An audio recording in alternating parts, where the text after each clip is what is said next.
Good evening, friends.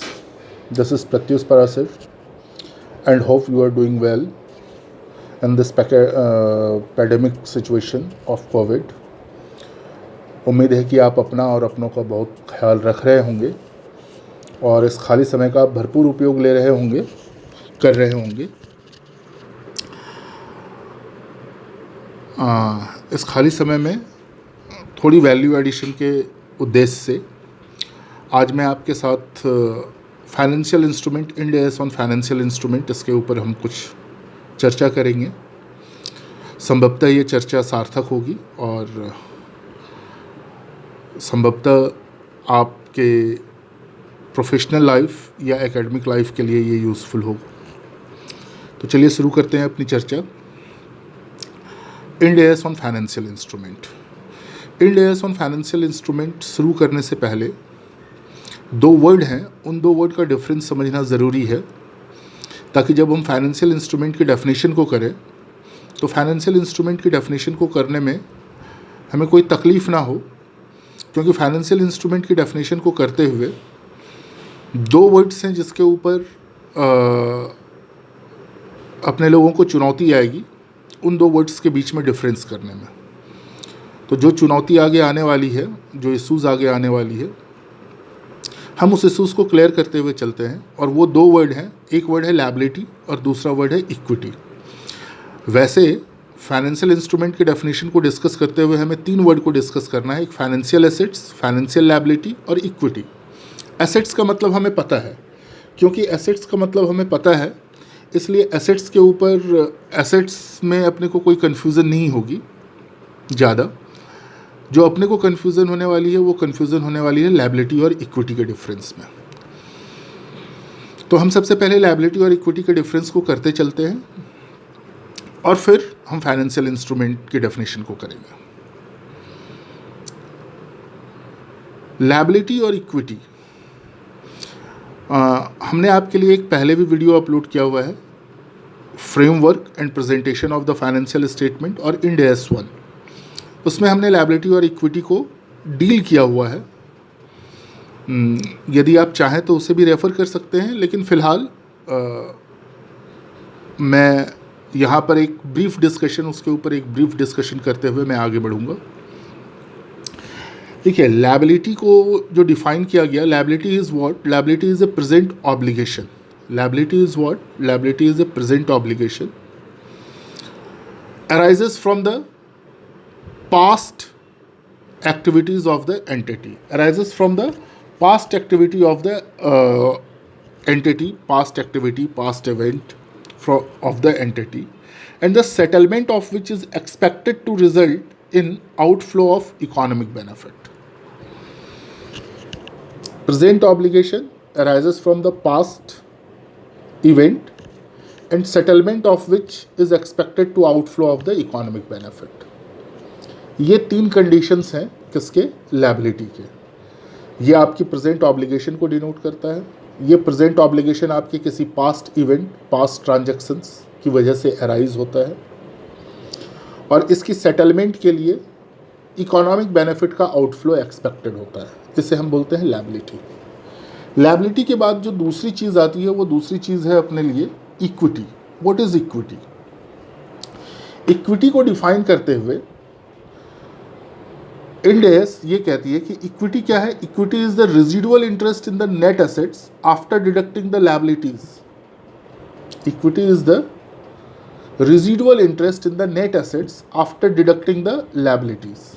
Equity is the residual interest. मतलब क्या हुआ कि हमारी बैलेंस शीट में दो पार्ट है, एक पार्ट तो कैपिटल और लायबिलिटी की है और दूसरी पार्ट है एसेट्स की। इन दोनों पार्ट को हम कुछ इस तरह से भी इंटरप्रेट करते हैं कि जो कैपिटल और लायबिलिटी की पार्ट है उसे हम बोलते हैं सोर्स ऑफ फंड, और जो एसेट्स वाली पार्ट है हम उसे बोलते हैं एप्लीकेशन ऑफ फंड। तो एसेट्स, आपके पास जितनी भी एसेट्स है, वो एसेट्स को जो आपने सोर्स किया है, उस एसेट्स को जो जनरेट किया है, उसे जनरेट करने के लिए आप जो फंड लेकर के आए हैं, वो फंड आप दो जगह से लेकर के आए होंगे। इधर एक्सटर्नल बोरोइंग होगी वो आपकी, एक्सटर्नल बोरोइंग का मतलब ये, हम यहाँ पे लॉजिकल इंटरप्रिटेशन कर रहे हैं। एक्सटर्नल बोरोइंग का मतलब ये कि वो बोरोइंग जिसके ऊपर आपकी ऑब्लिगेशन है and which shall be settled through the outflow of the economic benefit. ये ऑब्लिगेशन है आपके ऊपर, लीगल ऑब्लिगेशन है कि आपको वो सेटल्ड करनी है, उस ऑब्लिगेशन को आपको राइट ऑफ करना है by way of outflow of the economic benefit. एक तो तरीका ये होगा, यानी कि एक्सटर्नल बोरोइंग्स होगी आपकी। और एक हो सकती है आपकी ओन फंडिंग, आपकी अपनी फंडिंग। जो आपकी अपनी फंडिंग है वहाँ से भी आपने एसेट्स क्रिएट किया होगा। तो यानी कि एसेट्स को क्रिएट करने के लिए जो फंड आए हैं वो फंड दो जगह से आए हैं, इधर it is the external borrowing और it is the internal funding. Residual interest in the net assets of company, it means what? इसका मतलब है कि आपके पास जो नेट एसेट्स हैं, उस नेट एसेट्स में से जितनी सोर्सिंग आपने एक्सटर्नल बोरोइंग से कर ली है, उसके बाद जो उस एसेट्स की वैल्यू बचेगी, उसके ऊपर किसका राइट होने वाला है? उसके ऊपर आपका राइट होने वाला है, यानी कि the person who is having the equity of the company. जिसके पास कंपनी का इक्विटी है, he has the right. He has the right on what? He has the right on the assets of the company after it has been mapped with the external borrowing. External borrowing से map करने के बाद जितना reduced assets आपके पास बचा, जितना remaining assets आपके पास बचा, यानी कि दुनिया की जितनी लायबिलिटी है कंपनी के ऊपर, वो सारी लायबिलिटी पे ऑफ करने के बाद भी अगर कुछ बच जाती है, तो वो जो बच जाती है, that is known as the equity. हम थोड़ा सा क्लासिकल अप्रोच से भी अगर चलें, तो क्लासिकल अप्रोच में हमारे यहाँ एक कन्वेंशन है। हमारे यहाँ क्या अकाउंटिंग में कन्वेंशन है? अकाउंटिंग का कन्वेंशन है बिजनेस एंटिटी कॉन्सेप्ट का। बिजनेस एंटिटी कॉन्सेप्ट ये कहता है कि बिजनेस और बिजनेस ऑनर दो अलग अलग लोग हैं, और इसीलिए जब बिजनेस ऑनर, यानी कि बिजनेस और बिजनेस ऑनर क्योंकि दो अलग अलग लोग हैं, इसीलिए बिजनेस को अगर कैपिटल कोई इन्वेस्ट हुआ, यानी कि बिजनेस ऑनर ने अगर कोई फंडिंग की है बिजनेस को, तो it shall be taken as loan from the business owner to the business. The only difference is that कि बिजनेस में have the fund from the two sources, from the source other than the equity owner and from the source from the person who is holding the equity of the company. इन दो जगह से ले सकती है loan, यानी कि दोनों ही जगह से, चाहे वो अदर देन इक्विटी हो, यानी कि वो नॉन इक्विटी पर्सन से ले रहा हो, या फिर वो इक्विटी पर्सन से ले रहा हो, यानी कि उस पर्सन से जो इक्विटी होल्ड करता है उनसे ले रहा हो। दोनों ही केस में क्लासिकल एग्जाम्पल भी ये कहता है, जो अकाउंटिंग की क्लासिकल जर्नी है वो भी ये कहती है कि both are the liability upon the business. दोनों ही बिजनेस के ऊपर लायबिलिटी है। द ओनली डिफरेंस, लायबिलिटी में फ़र्क है।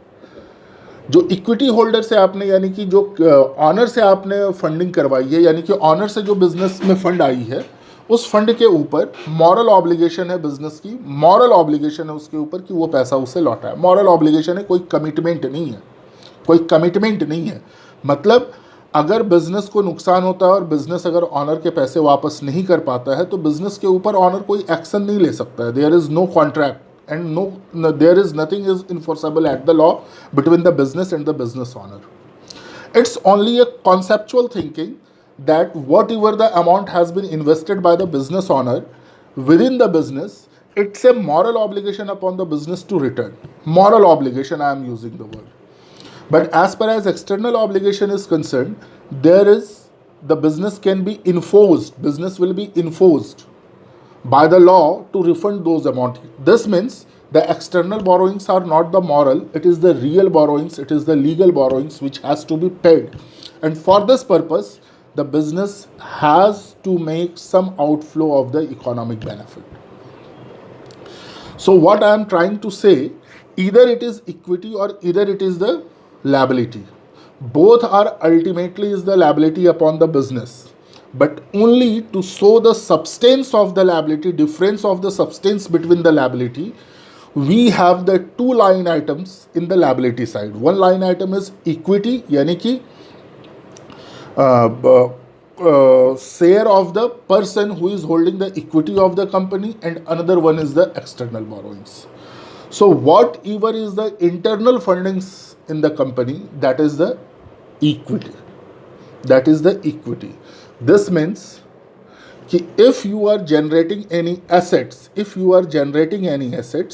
that assets must be out of the owner's fund or it may be from the external borrowings. However, both are the liability.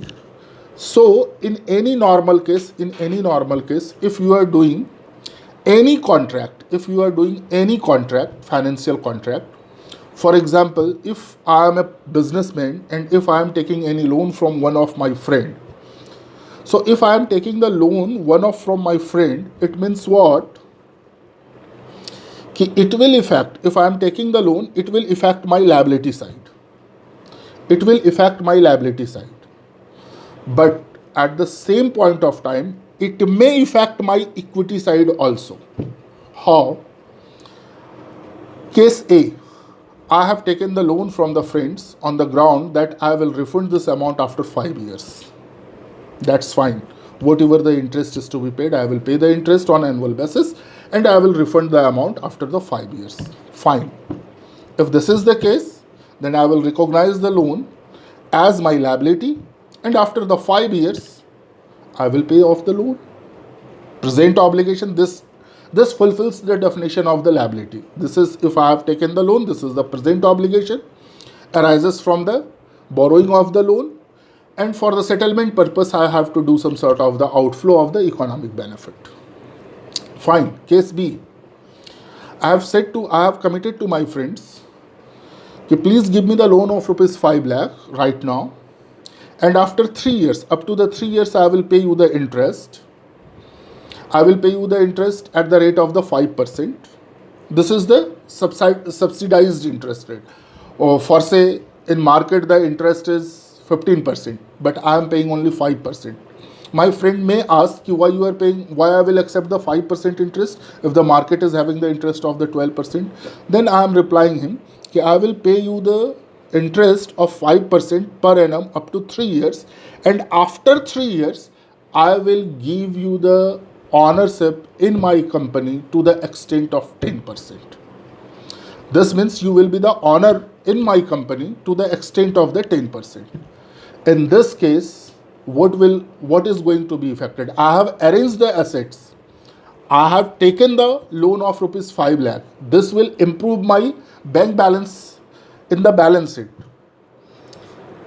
at asset side. But what about the liability side? In the liability side, it's not in the nature of the liability. It's not a liability. Why not it's a liability? Because after the completion of the loan period, I'm not required to pay even a single amount of the principal. What I will do? I will just dilute my ownership in the company, and that diluted ownership of 10%, and that will be transferred to my friend. And this is going to affect what? This is going to affect my equity. So if you are doing any financial instrument through which there is obligation arises, if you are doing any financial agreement through which any obligation, you are accepting any obligation out of that contract, that obligation may affect your liability side or it may affect your equity. That may affect your liability side or it may affect your equity. I hope it is clear.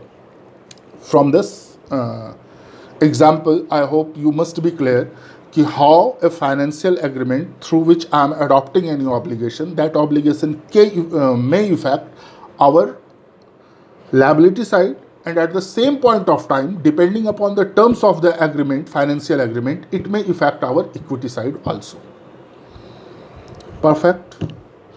So I hope now this is clear what is the difference between the liability and equity.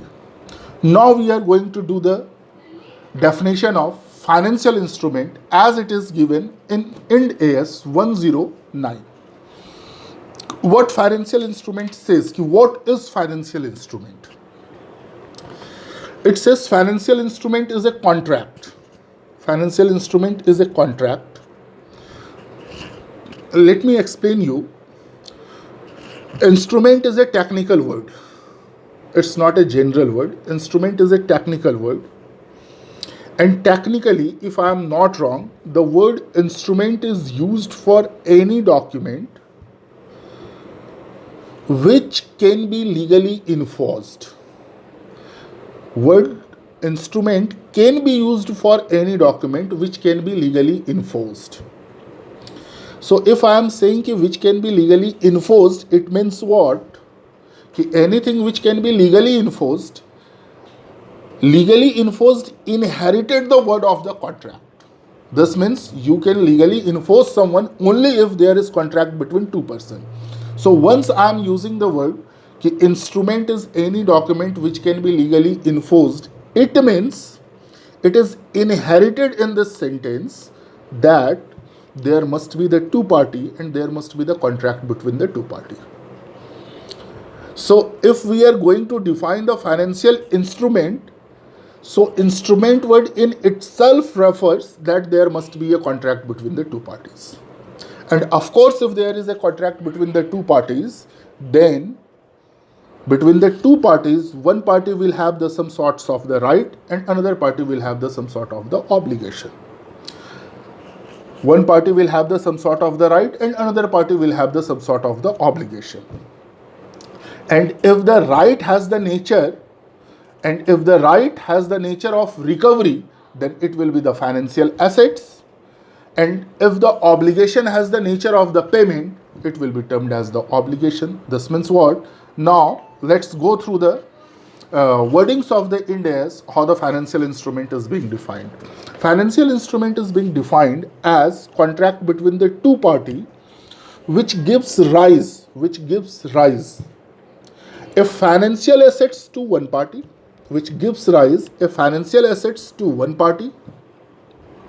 and financial liability or equity to another party. I hope you can correlate this sentence with the examples we have discussed in our introductory session.